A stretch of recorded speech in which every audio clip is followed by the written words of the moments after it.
فلا هادي له وأشهد أن لا إله إلا الله وحده لا شريك له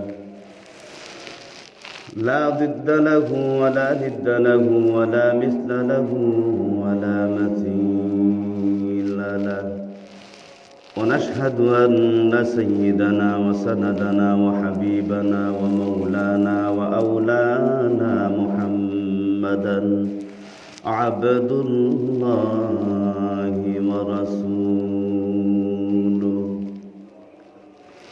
صلى الله تعالى عليه وأصحابه الذي قادت الحق وسادت الخلق وسلم تسليما كثيرا كثيرا أما بعد فقد قال الله تعالى في كلامه المجيد والفرقان الحميد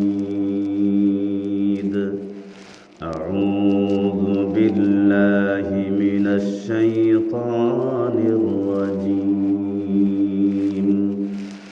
بسم الله الرحمن الرحيم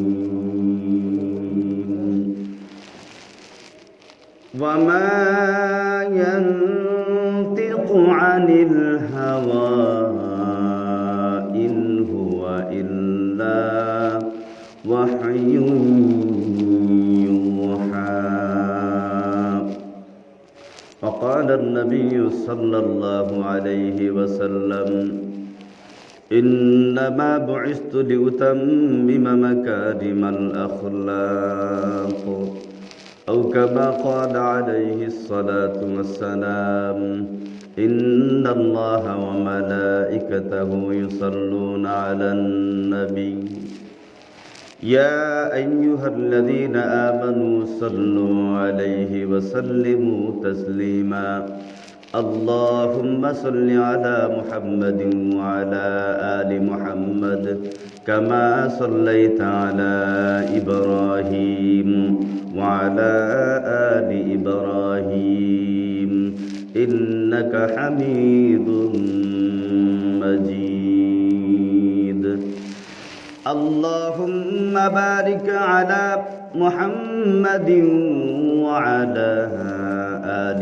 محمد كما باركت على إبراهيم وعلى آل إبراهيم إنك حميد مجيد بلغ العلا بكماله كشف الدجى بجماله حسنت جميع خصاله صلوا عليه وآله محمد نے آ کر کفر کو مٹایا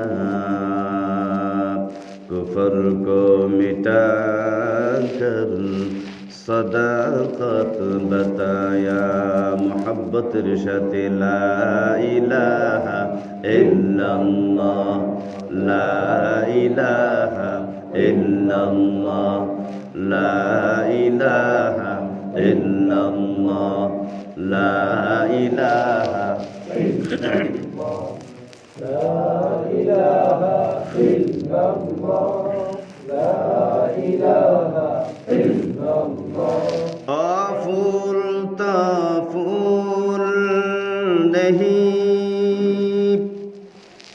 جس پھول میں چمکدار خوشبو نہیں آفور تافور نہیں جس پھول میں چمکدار خوشبو نہیں وہ دل تو دل نہیں وہ دل تو دل نہیں جس دل میں اللہ کا ذکر نہیں لا الہ الا اللہ لا الہ الا اللہ لا الہ লা ইলাহা ইল্লাল্লাহু মুহাম্মাদুর রাসূলুল্লাহ সাল্লাল্লাহু আলাইহি ওয়াসাল্লাম। সম্মানিত উপস্থিতি, জনাবে সদর ইজলাস, সম্মানিত সভাপতি ও মুসল্লিয়ানে কেরাম, মহান আল্লাহ তাবারক ওয়া তাআলা জাল্লা জালালুহু ওয়া আম্মা নাওয়ালুহুর দরবারে অসংখ্য শুকর ও সুজুদ, যেই মহান পাক রব্বুল আলামিন আপনাকে আমাকে দয়া করে মায়া করে সৃষ্টির সেরা জীব বনি আদম বানাইলেন, ইনসান বানাইলেন, আকল দিলেন, জ্ঞান দিলেন, দুনিয়ার নাজ নেয়ামত দিয়ে আমাদের আশা ভরে দিলেন। যেই মহান পাক রব্বুল আলামিন সুস্থতার নিয়ামতের হায়াতের মধ্য দিয়ে আমাদেরকে যথাসময়ে আগে বাগে যাচাই বাছাই করে আল্লাহ পাক রব্বুল আলামিন তার আপন গড়, মহব্বতের গড়, পছন্দের গড়, মাকামে আলা দরজার সম্মানিত গড় জুমা মসজিদ, এই মসজিদে আমরা আগে বাগে আসতে পারলাম। যে মনিব আমাদেরকে এনে হাজির করলেন, সুস্থতার নিয়ামতের হায়াত দান করলেন, এটা আমাদের জন্য নিয়ামত। এই নিয়ামত আমরা প্রাপ্ত হয়েছি। আল্লাহর গোলামীকে স্বীকৃতি দেওয়ার জন্য আগে বাগে আসতে পেরেছি। যিনি আমাদেরকে তৌফিক এনায়েত করলেন, এনে হাজির করলেন, সকলের জবানকে এক করে অন্তরে অন্তরস্থল থেকে মালিকের দরবারে কালিমাত শুকুর আদায় করি, আলহামদুলিল্লাহ। অসংখ্য দুরুদ ও সালাম যিনি আমাদের দুনিয়া এবং আখিরাতের কান্ডারি, হায়াতুন নবী, জিন্দা নবী, শাফিউল মুজনবিন, রহমাতুল্লিল আলামিন, সাকিয়ে কাউসার ও শাফিয়ে মাহশার নবী মুহাম্মদুর রাসূলুল্লাহ সাল্লাল্লাহু আলাইহি ওয়াসাল্লাম, তার উপর এবং তার পরিবার পরিজন, আহলে আয়াল এবং আসহাব গোত্রীয় সকল সাহাবায়ে কেরামদের উপর দুরূদ ও সালাম বর্ষিত হোক বলে আমিন। সম্মানিত মুসল্লিয়ানে কেরাম, আমরা অতি সৌভাগ্যবান, আল্লাহ আমাদেরকে নিয়ামত প্রাপ্ত করেছেন, কেননা আমরা শেষ নবীর উম্মত। যেই নবীর উম্মত হওয়ার জন্য অন্য নবীরা পর্যন্ত আল্লাহর কাছে কায়মনোবাক্যে দোয়া করেছেন, প্রার্থনা করেছেন, দরখাস্ত করেছেন। আমরা না চাইলেও আল্লাহ পাক আমাদেরকে সৌভাগ্যবান বানাইলেন। আমরা আখিরি জমানার পয়গম্বর শ্রেষ্ঠ নবীর প্রিয় উম্মত হতে পেরেছি, শুকুর আদায় করি, আলহামদুলিল্লাহ। সম্মানিত মুসল্লিয়ানে কেরাম, আমাদের নবীর শ্রেষ্ঠত্ব ওখানেই। আল্লাহ পাক রব্বুল আলামিন লক্ষাধিক পয়গম্বর, নবী রাসূল দুনিয়া প্রেরণ করেছেন। প্রত্যেক নবীরা ছিলেন এলাকা ভিত্তিক নবী, কিন্তু আমাদের নবী এলাকা ভিত্তিক নবী নন। প্রত্যেক নবীদেরকে আল্লাহ পাক এক এক কওম, জাতিগত আল্লাহ তাআলা দুনিয়া প্রেরণ করেছেন। যখন যে জাতির মধ্যে বিশৃঙ্খলা দেখা দিয়েছে, তারা আল্লাহর সীমাহীন অবাধ্যতা শুরু করে দিয়েছে, তখনই আল্লাহ পাক নির্দিষ্ট করেছেন এবং ওই কওম থেকে, ওই জাতি থেকে একজন নেককার বান্দা আল্লাহ তাআলা দুনিয়ায় প্রেরণ করেছেন, তাদেরকে আমরা নবী রাসূল বলে জানি। যেমন অন্যান্য নবীদের বেলায় আল্লাহ পাক যে তাদের জাতিগতভাবে, তাদের ভাষাভিত্তিক, এলাকাভিত্তিক প্রত্যেক নবীকে আল্লাহ প্রেরণ করেছেন, এটা কোরআনের ভাষায় প্রমাণ হলো এরকম, ইয়া কওমি সামুদ, ইয়া কওমি লুত, এরকম। অর্থাৎ ইয়া কওমি মুসা, মুসা আলাইহিস সালাম তার কওমকে ডাক দিয়ে এভাবে বলতেন, ইয়া কওমি মুসা, মুসা আলাইহিস সালাম ডাক দিয়ে বলতেন, হে আমার জাতি, এইভাবে ডাক দিয়ে বলতেন, সুবহানাল্লাহ। কিন্তু এখানে একটা সবচেয়ে বিশেষত্ব এবং শ্রেষ্ঠত্ব রয়েছে, এটা যে আল্লাহ পাক সেই আদম নবী থেকে শুরু করে যত নবী রাসূল আল্লাহ পাক প্রেরণ করেছেন, সকলেই আল্লাহর দাওয়াতে মশগুল ছিলেন, কালিমার দাওয়াত দিয়েছেন, আর জাতিগতভাবে এসেছেন এবং ভাষাভিত্তিক, এলাকাভিত্তিক এসেছেন। কেউ হয়তো মিশরের জন্য, কেউ হয়তো আলেকজান্ডার কি বলে, কেউ হয়তো লন্ডনের জন্য, কেউ হয়তো চীনের জন্য, এরকম বিভিন্ন এলাকা ভিত্তিক আল্লাহ পাক প্রেরণ করেছেন। আর সকলেই এসে সর্বশেষ হাজার হাজার বছর পরে আমাদের নবী আসবেন, আল্লাহর দাওয়াতের পরে, কালিমার দাওয়াতের পরে এই কথাও বলে গেছেন যে একজন সর্বশেষ নবী আসবেন, যিনি আমাদের সকালের সর্দার, সুবহানাল্লাহ, প্রমাণ করে গেছেন। কেননা এটা আল্লাহ কোরআনের ভাষায় বলছেন, কুল ইয়া আইয়ুহান নাসু ইন্নী রাসূলুল্লাহি ইলাইকুম জামিআ। সুবহানাল্লাহ। আল্লাহ পাক রব্বুল আলামিন ডাক দিয়ে বলেন, পৃথিবীতে আমি যত নবী রাসূল প্রেরণ করেছি আমার শরীয়তের জন্য, কালিমার জন্য, তাওহীদকে প্রচার করার জন্য, প্রত্যেক নবীকে আমি আল্লাহ একক রাষ্ট্রভিত্তিক যেখানে যখন প্রয়োজন হয়েছে, বিশৃঙ্খলা হয়েছে, ওখানে আমি আল্লাহ নিয়ন্ত্রণ করার জন্য, দাওয়াত পৌঁছানোর জন্য, আমি আল্লাহর পক্ষ থেকে একত্ববাদকে প্রচার করার জন্য নবী রাসূল প্রেরণ করেছি। তবে হে আখিরি জমানার উম্মতেরা, আখিরি জমানার আমার বান্দারা, তোমরা জেনে রাখো তোমাদের নবীকে আমি আল্লাহ এলাকা ভিত্তিক নবী পাঠাই নাই, বরংস সকল নবীরা এলাকা ভিত্তিক নবী। এই জন্য সকলে আইসা ইয়া কওমি বইলা ডাক দিয়েছেন, হে আমার জাতি, আর বলেছেন কুলু লা ইলাহা ইল্লাল্লাহ তুফলিহুন, তোমরা আল্লাহর প্রতি একত্ববাদের প্রতি স্বীকৃতি দাও, আল্লাহর প্রতি ঈমান আনো, আল্লাহ ছাড়া আর কোনো ইলাহা নাই, মাবুদ নাই। এই কথার প্রতি যদি তোমরা ঈমান আনো তাহলে তোমরা দুনিয়া এবং আখিরাতে বিজয়ী, সফল। সুবহানাল্লাহ। কিন্তু বাবারি, আমাদের নবীর বেলা আল্লাহ পাক রব্বুল আলামিন ডাক দিয়া বলতেছেন, আপনি আর ইয়া কওম ব্যবহার করবেন না, জাতি ব্যবহার করবেন না, কেননা আপনি হলেন সকল নবীদের নবী। আপনি বনি আদম সন্তান, আপনি মানব তবে মহামানব, আপনি নবী তবে মহানবী। সুবহানাল্লাহ। অতএব আপনাকে কোনো শুধু জাতি বিশেষ, এলাকা বিশেষ আমি আল্লাহ প্রেরণ করি নাই, বরংস সারা গোটা বিশ্ব পৃথিবীর জন্য আপনাকে প্রেরণ করেছি।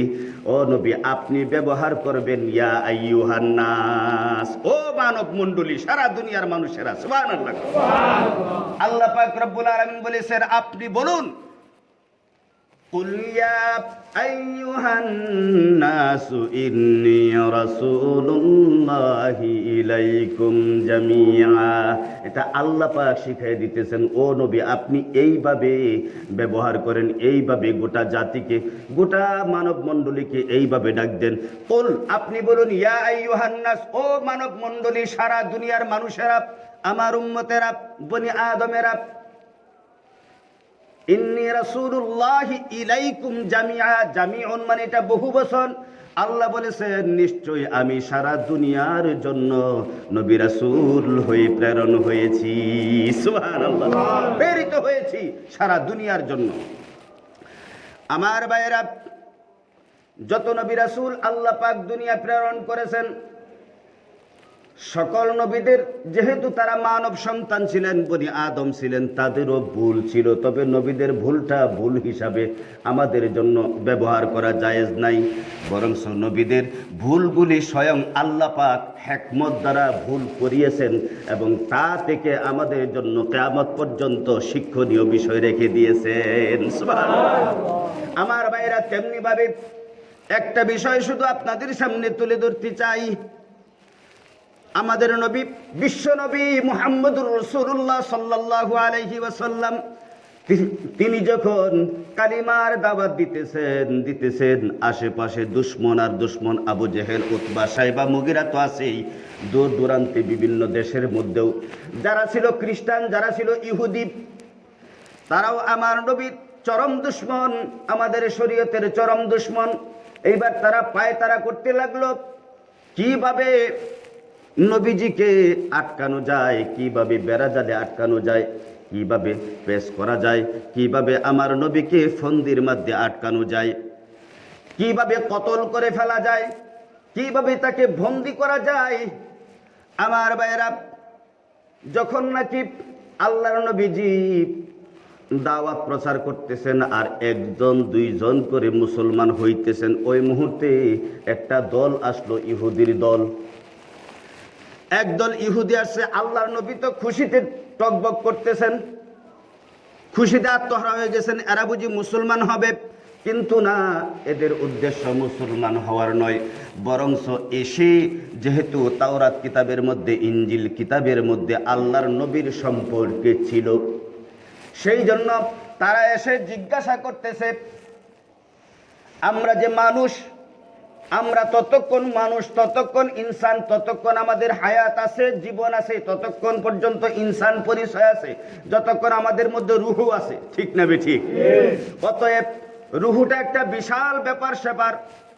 ওই ইহুদি গোষ্ঠীরা এসে তারা সকলেই মিলে ফোন দিয়ে আটলো, ইনি যদি সত্যিকারের নবী রাসূল হয়ে থাকেন, মুহাম্মদ ইবনে আব্দুল্লাহ যদি সত্যিকারের আল্লাহর পক্ষ থেকে পয়গম্বর হয়ে থাকে, তাহলে তাকে এই কথা জিজ্ঞাসা করলে সে উত্তর দিতে পারবে। তারা এসে আল্লাহর নবীর দরবারে এসে জিজ্ঞাসা করতেছে, মা হুয়া রূহ, রূহ কি জিনিস? সুবহানাল্লাহ বলেন। এক নম্বরে প্রশ্ন করছে মা হুয়া রূহ। 2 নম্বরে প্রশ্ন করছে মান হুয়া আসহাবুল কাহাফ, আসহাবে কাহাফ সম্পর্কে মুহাম্মদ তুমি কি জানো? সুবহানাল্লাহ বলেন। 3 নম্বরে প্রশ্ন করছে মান হুয়া যুলকারনাইন, যুলকারনাইন বাদশা, সেই সম্পর্কে মুহাম্মদ ইবনে আব্দুল্লাহ তুমি কি জানো, আমাদেরকে খুলে বলে দাও। সুবহানাল্লাহ। আল্লাহর নবীজি, এই যে শুরু হলো ঘটনা, আল্লাহর নবীজি তাদেরকে বললেন তোমরা আজকে চলে যাও, কালকে আমি বলে দিব। সুবহানাল্লাহ বলেন। আজকে চলে যাও, এর উত্তর আমি কালকে দিব। গাদান্তু উজিবুকুম, আল্লাহর নবী বললেন আজকে চলে যাও, কালকে আমি উত্তর দিব। পরের দিন যখন আসলো, আইসে বলতেছে ও মুহাম্মদ ইবনে আব্দুল্লাহ, আমাদের 3টা প্রশ্নের উত্তর দাও, তুমি যদি সত্যিকারের নবী হয়ে থাকো। কিন্তু আল্লাহর নবী কোনো উত্তর খুঁজে পান না, অর্থাৎ ওহী আর আসতেছে না। আবার তিনি বলে দিলেন গাদান্তু উজিবুকুম, আগামী দিন আইসো, আগামী দিন উত্তর দিব, আগামীকাল আইসো।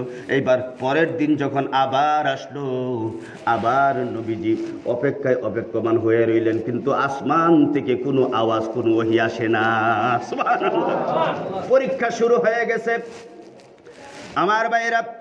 3 নম্বরের দিনে যখন আসলো, আবার যখন নবীজি বললেন গাদান্তু উজিবুকুম, তোমরা পরবর্তীতে আসো, তারপর আমি উত্তর দিব। এইবার তারা হাস্যকর মনে করলো বিষয়টাকে, তারা অবহেলার সাথে দেখলো, আর সবাইকে ডাক দিয়ে বলতেছে তোমরা যাকে সত্য নবী বলে মানো, যিনি ইসলাম প্রচার করতেছে, আসলে সে এই ব্যাপারে প্রশ্ন করলাম কালকে দিবে, কালকে দিবে করে এইভাবে 3 বার পার হয়ে গেল, কিন্তু উত্তর দিতে পারে নাই। অতএব আল্লাহর নবী এত পেরেশান হয়ে গেলেন, যেই পেরেশান উনার জীবনে আর কোন এত বড় পেরেশানি আসে নাই। না খেয়ে থাকছেন, পেটে পাথর বেঁধে থাকছেন, তারপরেও এত কষ্ট হয় নাই, এত টেনশন, এত চিন্তা মনের মধ্যে আসে নাই। যেরকম চিন্তা, যাতনা, কষ্ট, বেদনা আর টেনশন পেরেশানি ওই মুহূর্তে আল্লাহর নবী করেছেন। আমার ভাইরা, এমনিভাবে শুধু একদিন 2 দিন নয়, আপনি একজনকে 1 ঘন্টা পরের কথা বললেন, একদিনের কথা বললেন, এইভাবে 3 দিন পার হয়ে গেল। আপনার আর আমার মনে হয় যেন এমন মনে হবে যে লজ্জায় যেন আমি মরে যাই, ঠিক না বেঠিক? আর বাঁচার দরকার নাই, আমি মরে যাই, এলাকা ছেড়ে চলে যাই। কিন্তু না, আমার নবীজি এলাকা ছাড়েন নাই, যেহেতু তিনি সাদিকুল আমিন। হয়তো আল্লাহ পাক রব্বুল আলামিন তাকে একটা পরীক্ষা নিতেছেন, একটা বিষয় আমাদের শিক্ষার জন্য আল্লাহর নবীকে আল্লাহ পাক ওহী বন্ধ রেখেছেন। কিন্তু তবে হ্যাঁ, আমার নবীজি যদিও অনেক কিছু নিজের ব্রেন আইডিয়া থেকে, যেখান থেকে অনেক কিছু জানতেন, কিন্তু ততক্ষণ পর্যন্ত বলতেন না যতক্ষণ উপর থেকে না আসতো। সেটা আল্লাহ পাক বলে দিয়েছেন, ওয়ামা ইয়ানতিকু আনিল হাওয়া ইন হুয়া ইল্লা ওয়াহয়ুন ইউহা। আমার নবীজি তিনি তার কণ্ঠনালী দিয়া যা কিছু বলতেন, জবান দিয়া যা কিছু বলতেন, সেটা একটা হেডকোয়ার্টার, একটা অফিস থেকেই আসতো। সেই অফিসটা কার? জোরে বলেন, হেড অফিসের মালিক কে? আল্লাহ। ওখান থেকে যতক্ষণ পর্যন্ত না আসতো তিনি বলতেন না। এইবার যখন ইহুদিরা ঠাট্টা তামাশা শুরু করে দিল, আশেপাশে সবাইকে এটা প্রচার করতেছে তোমরা যে মুহাম্মদের পিছে লেগেছ, মুহাম্মদ সারা জীবন সত্য কথা বলেছে, মুহাম্মদ নবী, মুহাম্মদ রাসূল, অথচ তাকে আমরা 3টা প্রশ্ন করেছি, তোমাদের নবী, তোমাদের রাসূল মুহাম্মদ ইবনে আব্দুল্লাহ, আমাদের 3টা প্রশ্নের সঠিক উত্তর দিতে পারে নাই। আমার নবীজি টেনশন পেরেশান বেচাইন হয়ে আছেন। এমনি ভাবে 1 দিন 2 দিন নয়, একটানা 14 দিন পার হয়ে গেছে। সুবহানাল্লাহ বলে। 14 দিনের পরে 15 দিনের মাথায় আল্লাহ পাক আয়াত নাযিল করলেন, ওয়ালা তাকুলান্না লিশাইইন ইন্নী ফাইলুন যালিকা গাদা ইল্লা আন ইয়াশা আল্লাহ। আল্লাহু আকবার। আল্লাহ পাক রব্বুল আলামিন ডাক দিয়া বলতেছেন, ও নবী, ও আমার প্রিয় নবী, ভবিষ্যতে আপনি ভবিষ্যতের কোনো বাণী 1 ঘন্টা পর বা 1 দিন পরে বা 3 দিন পরে কোনো সমাধান দিবেন, আর যেটা আমি আল্লাহর পক্ষ থেকে দিতে হবে সেই বিষয়টা আপনি প্রতিশ্রুতি ওয়াদা দিতে গিয়া অবশ্যই অবশ্যই কথার সাথে ইনশাআল্লাহ বলবেন। সুবহানাল্লাহ বলেন। দেখছেন কি শিক্ষা আমাদেরকে ইনশাআল্লাহ। অতএব আমরা যখন বলি ও বন্ধু, ও ভাই, ও চাচা, ও জেঠা, বলি কালকে আপনার সাথে অমুক জায়গায় সাক্ষাৎ করব, এতটার সময়, কয়টার সময় দেখা করবি, 7টার সময় দেখা হবে, কিন্তু ইনশাআল্লাহ কয় না। যদি ইনশাআল্লাহ না কন, এই বলাটা সম্পূর্ণ শিরিক হয়ে যাবে। বলেন নাউজুবিল্লাহ। অতএব আমি যে আগামী দিন পর্যন্ত হায়াত পাবো না না পাবো, বাঁচবো না মরে যাব, এটা আমিও জানি না, কেউ জানে না। জানেন কে? আল্লাহ। অতএব সেই জন্য আল্লাহকে সম্পৃক্ত রেখে তারপরে বলতে হবে যে কাকা আগামী দিন দুপুরে 2টা বাজে অমুক জায়গায় আকাশ মার্কেটে আপনার সাথে সাক্ষাৎ করব ইনশাআল্লাহ। আরো জোরে বলেন ইনশাআল্লাহ। এটা যেন ভুল না হয়। দেখেন আমাদের নবী কি আল্লাহ পাক রব্বুল আলামিন কি কষ্ট দিয়েছেন, পরীক্ষা নিয়েছেন একমাত্র নবী থেকে শুরু করে কিয়ামত পর্যন্ত তার উম্মতদেরকে শিক্ষা দেওয়ার জন্য, কখনো যেন এই ভুলটা না করে। অতএব আমরা 1 ঘন্টা পর 2 ঘন্টা পরও যে কাজটা করব, সেটাও যদি আপনি বলেন এখন কয়টা বাজে, কয় 2টা বাজে, কয় 3টা বাজে, আমি আকাশ মার্কেটে দেখা করব, তখনও বলতে হবে ইনশাআল্লাহ। তখন কি বলতে হবে? ইনশাআল্লাহ। নগদ যেটা পাবো সেটা আলহামদুলিল্লাহ, বেশি পাইলে মাশাআল্লাহ। সুবহানাল্লাহ বলেন। এমনি ভাবে কথা বলবেন, তাহলে আমাদের পাওয়া, খাওয়া, দাওয়া, উঠা বসা প্রতিটা কদম হবে আল্লাহর রেজামত, আল্লাহর রেজামন্দি, আল্লাহর খুশি, ইবাদত করুন। সুবহানাল্লাহ। আমার ভাইরা, অতএব আল্লাহ পাক রব্বুল আলামিন ডাক দিয়ে বলছেন, ও নবীজি, ভবিষ্যতের জন্য আপনি যা কিছু বলবেন, পরবর্তীর জন্য আপনি যা কিছু আশাবাদী করবেন, ওয়াদা দিবেন, ওই কথার সাথে কি বলবেন? কি বলবেন? ইনশাআল্লাহ। অতএব বাবারে, ইনশাআল্লাহ এই কালিমা, এই কথাটা এত ছোট করলে হবে না, ছোট মনে করলে হবে না, বিশাল ব্যাপার সেপার। অতএব আমরা যা কিছু বলবো ভবিষ্যতের জন্য সাথে সম্পৃক্ত করবো ইনশাআল্লাহ। আমার ভাইয়েরা, এইবার আল্লাহ পাক রব্বুল আলামিন ডাক দিয়ে বলতেছেন, ও নবী, যারা আপনাকে নিয়ে হাসি ঠাট্টা তামাশা করতেছে তাদেরকে ডাক দেন, তাদেরকে ডাক দেন। ডাক দিয়া বলেন, বলে আসো, তোমরা আসো, যে 3টা বিষয় আমাকে প্রশ্ন করেছিলাম, ওই 3টা বিষয়ের প্রশ্ন একসাথে একই দরবার থেকে, একই মজলিস থেকে তোমরা নিয়ে যাও। সুবহানাল্লাহ। আসো, কারা হাসাহাসি ঠাট্টা মস্কারি করেছিল, আসো নিয়ে যাও। এইবার 1 নম্বর প্রশ্ন ছিল রূহ সম্পর্কে, ঠিক না? 1 নম্বর প্রশ্ন রূহ সম্পর্কে। আল্লাহ পাক কোরআনের মধ্যে জানায় দিয়েছেন, ইয়াসআলুনাকা আনির রূহ কুলির রূহু মিন আমরি রাব্বি। ও নবী, আপনি ইহুদিদেরকে, আপনার উম্মতদেরকে জানায় দেন, বলি রূহটা কি জিনিস? রূহটা হলো কুলির রূহু মিন আমরি রাব্বি। আল্লাহ পাক বলতেছেন আপনি বলেন, বলে রূহটা হলো এটা আল্লাহর আদেশ, আল্লাহর আদেশে ঢুকে আবার আল্লাহর আদেশে তা বের হয়ে যায়। কোন সুবহানাল্লাহ। এটার নাম রূহু। এই জন্য দুনিয়ার কোন বিজ্ঞান, কোন ডাক্তার, কারো যদি রূহু চলে যায়, হলকমের গোড়ায় চলে আসে, এরপরেও কিছু করার নাই। যতক্ষণ পর্যন্ত রূহু আছে, শারীরিক অসুবিধা নিয়ে সমাধান দিতে পারে, কিন্তু রূহু নিয়ে সমাধান দেওয়া সম্ভব না। ঠিক না বেঠিক? সম্ভব না। কেননা আল্লাহ বলছেন, ফালাউলা ইযা বালাগাতিল হুলকুম। আমরা যে হলকম বলি এটা কোরআনের ভাষা। সুবহানাল্লাহ বলেন। ওয়া আনতুম হিনা ইযিন তানজুরুন। হলকমের গোড়ায় যখন একটা মানুষের শ্বাস প্রশ্বাস কষ্টনালীতে চলে আসে, হলকমের গোড়ায় চলে আসে, টানতে থাকে, মুমূর্ষ ব্যক্তি বলি আমরা, ঠিক না? মুমূর্ষ ব্যক্তি বলি, অর্থাৎ মৃত্যু শয্যায়। এমনি ভাবে যখন টানতে থাকে, পৃথিবীর বিশ্ব বরেণ্য ডাক্তারও যদি বসা থাকে, সে তো কিচ্ছু করার না, তার 14 গোষ্ঠীও কিছু করতে পারবে না।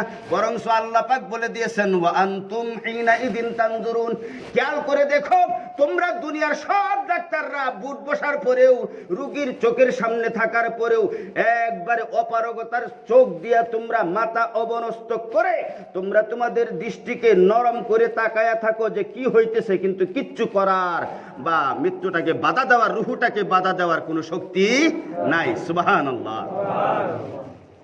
এটা আল্লাহ পাক বলে দিয়েছেন। অতএব রুহুটা হলো আল্লাহর আদেশ, আল্লাহর আদেশেই ঢুকে, আল্লাহর আদেশেই বের হয়ে যায়। এইবার 2 নম্বর প্রশ্ন করেছিল কি আসহাব সম্পর্কে। মান হুয়া আসহাব? আল্লাহ পাক রব্বুল আলামিন ডাক দিয়ে বলতেছেন, ও নবী, আসহাবে কাহাফ সম্পর্কে ওই যে গুহাবাসী, যে গুহার মধ্যে 7 জন যুবককে আমি আল্লাহ একটানা 309 বৎসর পর্যন্ত ঘুম পাড়িয়ে রাখছিলাম, আবার যথাযথ 309 বৎসর পরে পুনরায় তাদেরকে আমি এই হায়াত দিয়া স্বাভাবিক ইনসান হিসাবে বের করে এনেছিলাম। এটা আল্লাহ পাক জবাব দিয়েছেন। আম আসিবতা আন্না আসহাবাল কাহফি ওয়ার রাকিম কানু মিন আয়াতিনা জাবা। ও নবী, আপনি বলে দেন যে আমি আল্লাহ ইচ্ছে করলে একটা মানুষকে হায়াত দিতে পারি, একটা মানুষকে মরণ দিতে পারি। আর সেই হায়াত মরণটা শুধু তাৎক্ষণিকভাবে নয়, ইচ্ছা করলে মরণের মতো আমি 1000 বছর 100 বছর রেখে আবার পুনরায় জীবন দিয়ে আমি আল্লাহ আশ্চর্য করে সারা পৃথিবীর জন্য অলৌকিক করে আমি আল্লাহ বের করে আনতে পারি। কানু মিন আয়াতিনা আজাবা। আজবুন মানে হলো আশ্চর্যজনক। ও নবী, আপনি বলে দেন, বলে এটা কি আশ্চর্যের বিষয় নয়? এটা কি অলৌকিক বিষয় নয়? এটা কি উপরওয়ালার কুদরতি ব্যাপার নয় যে 309 বৎসর পর্যন্ত একটানা 7 জনকে আল্লাহ ঘুম পাড়ায় রাখলেন, আর এরপরে 309 বৎসর পরে পুনরায় তাদেরকে আবার দুনিয়া বের করে আনলেন, হায়াতের মাধ্যমে বের করে আনলেন। তারা আবার স্বাভাবিক জীবনযাত্রায় ঘুরলো, সবার সাথে দেখা সাক্ষাৎ করলো, সব উলটপালট হয়ে গেছে। সুবহানাল্লাহ। এইবার আল্লাহ পাক রব্বুল আলামিন 1 নম্বর প্রশ্নের উত্তর বললেন, 2 নম্বর প্রশ্নের উত্তর বললেন, এইবার 3 নম্বর প্রশ্নের উত্তরও তিনি দিয়া দিলেন। ইয়াসআলুনাকা আন যিল কারনাইন কুল সাআতুলু আলাইকুম মিনহু যিকরা। আল্লাহু আকবার। আল্লাহ পাক রব্বুল আলামিন ডাক দিয়ে, ও নবী, আপনি ইহুদিদের 3 নম্বর প্রশ্নের উত্তর দিয়ে দেন। বলি, যুলকারনাইন ছিল সারা দুনিয়ার বাদশাহ, সারা পৃথিবীতে বাদশাহী করতে তার জন্য একটুও বেগ পাইতে হয় নাই, একটুও তার কোনো কমতি ছিল না। সুবহানাল্লাহ।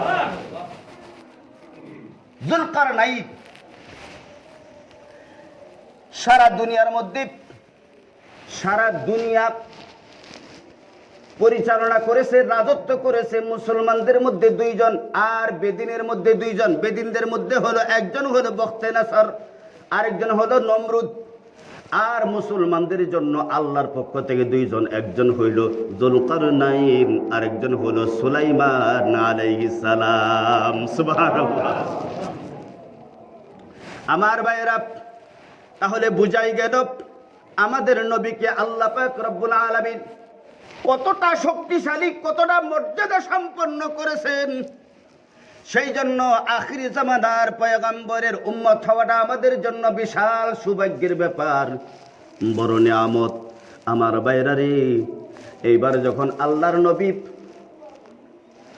আসহাবে কাহাফ সম্পর্কে বললেন, আমাদের নবী যখন যুলকারনাইন সম্পর্কে বললেন, আমাদের নবী যখন সবকিছু খুলে মেলে বলে দিলেন, রুহু সম্পর্কে বললেন, এইবার আরেকটা প্রশ্ন বাড়তি নতুন করে বলতেছে, ও মুহাম্মদ ইবনে আব্দুল্লাহ, বুঝলাম তুমি 3টা প্রশ্ন দিলা, আমরা মেনে নিলাম, তোমার উত্তরগুলি আমরা মেনে নিলাম, তবে আমরা আরেকটা প্রশ্ন করতে চাই। বলি, কি প্রশ্ন? আল্লাহর নবী মুহাম্মদুর রাসূলুল্লাহ সাল্লাল্লাহু আলাইহি ওয়াসাল্লাম তিনি যখন মেরাজ করলেন, ওই মেরাজে 1-2 ঘন্টা সময় নয়, পূর্ণ 27টা বছর নবীজি কাটাইছেন। সুবহানাল্লাহ। বলে এটা বিশ্বাস আছে না, বুঝে আসে না। ইহুদির দল আবার এসে হাজির হইল। হাজির হয়ে মুহাম্মদ সাল্লাল্লাহু আলাইহি সাল্লামের এই বাণী যখন শুনলো, এটা যখন আস্তে আস্তে প্রচার হইতেছে, এসে দেখে আবু বকর ঘটনাক্রমে মসজিদে আসেন নাই, ফজরের জামাতে আসেন নাই। অতএব আল্লাহর নবী সেই সন্ধ্যারাত্রে গিয়েছেন আর ফজরের আগে চলে আসছেন, এর মধ্যে 27টা বছর কিভাবে সম্ভব? অতএব তারা একটা ফোন দিয়ে একটা সুযোগ পাইল, এই তখন পাগলামি ধরা পড়ছে। এক রাতের ভিতরে 27 বছর পার হয়। খারাপ। তার 1 নম্বর মুরিদ কেডা, 1 নম্বর অনুসারী শিষ্য কেডা? সবাই আবু বকর। এবার ইহুদিরা আবু বকরকে যায় ডাকতেছে, বাড়িতাছো বাড়িতাছো? আবু বকর হ্যাঁ বাড়িতাছি, তোমার কাছে একটা বিষয় নিয়ে আসছিলাম। বিষয়টা কি? আচ্ছা আবু বকর, নবীজির কথা বলে না। আচ্ছা আবু বকর তুমি বলো তো। বলে কি বলবো? কেউ যদি এশার নামাজের সময় কোথাও বেরিয়ে গেল আর ফজরের আগে চলে আসলো, এখন যদি বলে যে এর মধ্যে 27 বছর পার হয়ে গেছে, আবু বকর বলো তো ওই লোকটাকে কি বলা যায়? আবু বকর সিদ্দিক রাদিয়াল্লাহু তাআলা তিনি ডাক দিয়ে বলতেছেন, ও ইহুদির দল, যিনি বলছে তিনি ব্যক্তিটাকে? তোমরা যে বলতেছো, হ্যাঁ হইতেই পারে, কেউ যদি এমনটা বলে তার এটা পাগলামি মনে হবে, তা স্বীকৃতি দেওয়া যায়। তার মাথার তার ঠিক নাই, সে পাগল, সে উন্মাদ, তার সেন্স, তার দেমাগ, তার জেহান স্বাভাবিক নাই। কিন্তু আমার প্রশ্ন হলো, যে এই কথাটা বলেছে, যার কাছ থেকে আসছো, বলো তো ওই লোকটা কে? তখন ডাক দিয়ে বলতেছে, উনি হলেন তোমরা যাকে নবী বলে মানো, তোমার নবী মুহাম্মদ। সাথে সাথে আবু বকর রাদিয়াল্লাহু তাআলা আনহু ডাক দিয়ে বলতেছেন, আমার নবী জিন্দা নবী, হায়াতুন নবী, সত্য নবী, সাদিকুল আমিন, এই কথা যদি বলে থাকেন পৃথিবীর কারো দরকার নাই। আমার নবীজি মুহাম্মদ ইবনে আব্দুল্লাহ যদি বলে থাকেন, তাহলে আমি আবু বকর জবানে কানে না শোনার পরও বিশ্বাস করে নিলাম আমার নবীর কথা সত্য। এই পরে যখন আবু বকর আল্লাহর নবীর সাথে দেখা করতে গেলেন আর আল্লাহর নবী জানলেন তিনি ইহুদিদেরকে এই জবাব দিয়েছেন, এরপরে আল্লাহর নবী বলতেছেন, ও সাহাবীরা, আজকের পর থেকে আমার আবু বকরের নাম শুধু আবু বকর হবে না, আজকের পর থেকে আমার আবু বকরের নাম হবে আবু বকর সিদ্দিক আকবর রাদিয়াল্লাহু তাআলা। সিদ্দিক আকবর মানে চিরন্তন সত্যবাদী, বড় সত্যবাদী। সুবহানাল্লাহ। এখানেই শেষ করে নাই। এখন ইহুদিরা বলতেছে, আবু বকর চলো। বলি কোথায় যাব? তোমার নবীর দরবারে চলো। আচ্ছা ঠিক আছে আসেন। এইবার যখন গেল, যাওয়ার পরে ইহুদিরা জিজ্ঞাসা করতেছে, ও নবী মুহাম্মদ, তুমি বলছো মেরাজ করেছো, তুমি এই বাইতুল্লাহর হাতিম থেকে তুমি সিরিয়ার বাইতুল মাকদাসে গেছো, ওখানে নামাজ পড়ছো, ওখান থেকে ঊর্ধ্বগমন করেছো, আসমানের দিকে গিয়েছো, আসমানেরটা পরে, যেহেতু বাইতুল মুকাদ্দাস দুনিয়াতে, ঠিক না বে ঠিক? ও মুহাম্মদ, যেহেতু বাইতুল মুকাদ্দাস দুনিয়াতেই অবস্থিত, অতএব আমরা জানতে চাই, তুমি যেহেতু ওখানে নামাজ পড়ছো, কেউ যদি এই মসজিদের নামাজ পড়ে, তাহলে একবার যদি আসে ঠিক মতো দেখে, তাহলে কোন রকম অন্তত আন্দাজ করতে পারবে, অনুমান করতে পারবে, ধারণা দিতে পারবে কয়টা দরজা, কয়টা জানালা, কয়টা কার্পেট আছে, ঠিক না বে ঠিক? অতএব ইহুদিরা দেখেন কেমন ধরনের আটকানি আটকাইছে। ডাক দিয়া বলতেছে, ও মুহাম্মদ, যেহেতু তুমি বলেছো কাবা থেকে, মক্কা থেকে তুমি সিরিয়ায় ভ্রমণ করেছো, বাইতুল মাকদাসে গিয়েছো, ওখানে নামাজ আদায় করেছো, অতএব মুহাম্মদ বলো তো বাইতুল মাকদাসের কয়টা দরজা, কয়টা জানালা, কয়টা কার্পেট আছে, কয়টা যায় নামাজ আছে? সুবহানাল্লাহ। চিন্তা করছে কেমন প্রশ্ন করছে। এই প্রশ্ন যখন ইহুদিরা করছে, আল্লাহ পাক রব্বুল আলামিন কুদরতি সুনজর দিয়ে তাকাই রয়েছে। আল্লাহর নবী যখন চোখের দৃষ্টি উপর দিকে করছেন, আল্লাহ পাক কুদরতি নজর দিয়ে হাসি দিয়ে বলতেছেন, ও নবী টেনশন করবেন না, আমি সমাধান করতেছি। সুবহানাল্লাহ বলে। আল্লাহ পাক রব্বুল আলামিন জিব্রাইলকে পাঠাইয়া দিলেন, ও জিব্রাইল যাও এটার সমাধান দিয়ে আসো, এটার উত্তর দিয়ে আসো। এইবার আল্লাহর নবীকে যখন প্রশ্ন করলো, আল্লাহর নবী তো একবারে বেচাইন পেরেশানিতে, পুরা শরীর থেকে ঘাম বের হইতেছে, কিন্তু না বেশিক্ষণ দেরি হয়ে নাই, সাথে সাথে জিব্রাইল আমিন এসে সালাম দিয়ে বলতেছে, ইয়া রাসূলুল্লাহ আপনি টেনশন করবেন না, এরা যে প্রশ্ন করছে এই প্রশ্নের সম্মুখীন আমি জিব্রাইল হব, সমাধান দিব। সুবহানাল্লাহ। বলি জিব্রাইল এটা কেমনে কি করবা? এই যে দেখেন আমার পাশেই থাকেন। এইবার জিব্রাইল আমিন আল্লাহর নবীকে ডান পাশে রেখে তিনি হাতটা এইভাবে করলেন। জিব্রাইল আমিন হাতটা যখন এইভাবে করলেন, এইবার জিব্রাইল আমিন ডাক দিয়ে বলতেছেন, ও নবী আপনি চোখের দৃষ্টি করলেন, চক্ষু খুলেন। ও মুহাম্মদ ইবনে আব্দুল্লাহ আপনি চক্ষু খুলেন আর খুলে ফাআদাল্লাহু লি বাইতুল মুকাদ্দাস, এই যে দেখেন বাইতুল মুকাদ্দাস, আপনি গনে গনে গনে গনে দেখে দেখে বলে দেন কয়টা দরজা কয়টা জানালা। এই হলো শ্রেষ্ঠ নবীর শ্রেষ্ঠত্ব, সেই নবীর উম্মত আমরা শুকরিয়া করি আলহামদুলিল্লাহ। আমার ভাইয়েরা, অতএব আমাদের নবীকে আল্লাহ পাক রব্বুল আলামিন কত কদর কত সম্মান দিয়া এই পৃথিবীতে প্রেরণ করেছেন। যেই নবীর উম্মত হওয়ার জন্য অন্য নবীরা পর্যন্ত আল্লাহর কাছে কত আকুতি কাকুতি মিনতি করেছেন, আমরা আল্লাহর কাছে না বলেই, আল্লাহর কাছে না চেয়েই সেই নবীর উম্মত হতে পেরেছি। অতএব আমাদেরও এই জীবনটা, আমাদের প্রত্যেকের এই পুরা হায়াত এটা একটা পরীক্ষা। আমাদের স্ত্রী আমাদের পরীক্ষা, আমাদের সন্তান এটা আমাদের পরীক্ষা, আমাদের সম্পদ এটা আমাদের পরীক্ষা, আমাদের শীতকাল এটা আমাদের জন্য পরীক্ষা, আমাদের গরমকাল এটা আমাদের জন্য পরীক্ষা, আমাদের প্রতিটা কদমই হলো পরীক্ষা। আল্লাহ শুধু দেখতে চান যে আমাদের কদমগুলি আল্লাহর জন্য হয় কিনা, আমরা আল্লাহর নামে দেই কিনা। সেই জন্য বিসমিল্লাহি তাওয়াক্কালতু আলাল্লাহ বলে কদম দিব, আর যখন যেখানে যাইয়া পৌঁছা যাব মালিকের শুকর আদায় করবো আলহামদুলিল্লাহ। এই কথাটাই বলছিলাম। অতএব আর যে শিক্ষণীয় বিষয়টা আজকে নিয়ে আলোচনা করলাম সেটা হলো ইনশাআল্লাহ। যা কিছু আমরা বলবো যে পরবর্তীর আশা দিব, পরবর্তীর ওয়াদা দিব, প্রতিশ্রুতি দিব, সেই সাথে কথাটা সম্পৃক্ত করব। কেননা আমার হায়াত সম্পর্কে আমিও জানি না, আমার কেউ জানে না, প্রতিবেশী কেউ জানে না, জানে একমাত্র কে? আল্লাহ। অতএব আল্লাহকে সম্পৃক্ত রেখে যা কিছু করব, হ্যাঁ অমুক দিন আপনার সাথে ঢাকায় আব্দুল্লাহপুরে বোট বাজারে কালকে বিকালে, আগামীকাল বিকালে 5টায় সাক্ষাৎ করব ইনশাআল্লাহ। আল্লাহ পাক আমাদের সবাইকে আমল করার তৌফিক দান করুক, যাদের সুন্নত বাকি আছে আদায় করুক।